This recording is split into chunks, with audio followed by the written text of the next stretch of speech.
Yesu ashimwe cyane. Muri uyu mwanya ndagira ngo mbaganirize ijambo rikoze ku mutima wanjye, ijambo riri muri Zaburi ya 34 umurongo wa 5. Iravuga ngo nashatse Uwiteka aransubiza, ankiza ubwoba nari mfite bwose. Iyo tugiye kureba ikintu bita ubwoba, ubona ko ari ikibazo isi ifite gikomeye, kandi ubu bwoba bubujije abantu benshi gusohoza umugambi w'Imana.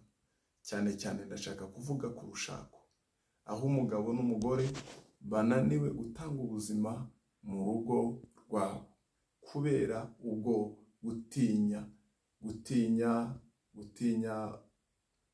gusuzugurwa, gutinya gutakaza agaciro, gutinya bigatuma udasohoza icyo Imana yaguhamagariye.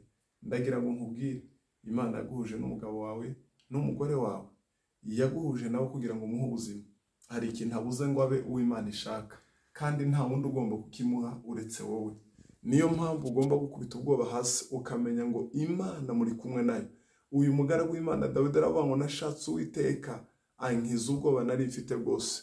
Mu izina rya Yesu Kristo, ikikubujije gukora icyo Imana yakuremeye, ndagira ngo gikubitwe hasi. Imbaraga z'Imana zimanuke muri wowe, utanga ubuzima, usohoze icyo Imana yaguhamagariye. Ndagira ngo nkubwire mwene data nshuti yanjye, ntabwo ari twe twishoboza, ariko Imana yaguhamagaye ifite imbaraga zo kugushoboza. Ndagira ngo uhindukize umutima wawe, niyo yakuremye. Ijambo ry'Imana riravuga ngo yaturemeye imirimo myiza irimo gukiza uwo muntu muri kumwe, irimo kwerera imbuto uwo muntu muri kumwe, irimo kwicisha bugufi kuri uwo muntu muri kumwe, ukamwereka Imana muri wowe, ukamwereka imbaraga z'Imana zikorera muri wowe. Ndagira ngo nkubwire, uri mu ruhande rw'Imana ntajya atsindwa kandi ntajya aneshwa. Uyu munsi wa none ndagira ngo ufate icyemezo. Birashoboka gutunganya urugo rwawe, birashoboka gutunganya akazi kawe, birashoboka gukora ibidashoboka uri kumwe n'Imana, kuko ijambo ry'Imana riravuga ngo ibidashobokera abantu bishobokera uwizeye. Mu izina rya Yesu, nta kiri bukunanire, urugo rwawe ntirubusenyuke, akazi kawe ntikari bupfe.